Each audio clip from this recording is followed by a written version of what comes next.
This is Bishop Carlye Hughes of the Episcopal Diocese of Newark, and I want to talk with you today about beholding God's presence and God's generosity in a time of fear and anxiety. We spent quite a bit of time talking about that word behold at Diocesan Convention this year, about the number of times that it appears in the Bible, and almost always when it appears, it's God or God's messenger speaking to God's people saying, now listen, this is something important. My absolute favorite time that the word behold is used in Scripture, we hear every single Christmas when we listen to the stories of the angels appearing to the shepherds who are tending their flocks. And they say, behold, we bring you glad tidings of great joy for all people. We can actually hear that thinking of the angels saying, now listen, this is important. We bring you glad tidings of great joy for all people. In this time that we are in right now, there seems to be all kinds of fear and an abundance of anxiety. And the fears are quite real. When we think of a virus that has the potential of a worldwide health crisis and the economic uncertainty that would follow right on top of that crisis, that's a very real fear. When we think of the number of white supremacy hate groups that have moved into New Jersey and the fact that hate crimes in New Jersey doubled this past year, that is a very real fear.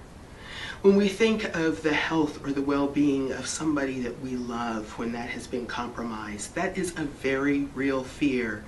And into that fear, anxiety seems to just gather around it and make it grow.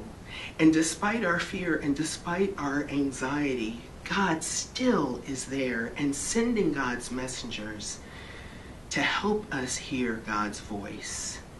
Behold. Now this is important. In some way, all throughout our days, God is trying to reach out to us with a message of comfort and assurance and power and hope and healing.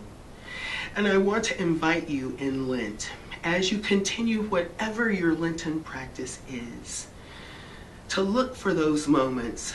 We actually at convention call them beholding moments. Those moments where we get quiet for a moment and we can hear or feel or know God's presence is there. To look for those coincidences, that's what the mystics would tell us to look for. Don't look for the big voice calling our name, but look for the string of coincidences. The words that you keep running across as you're reading the paper or taking care of your work. The story that you keep hearing again and again.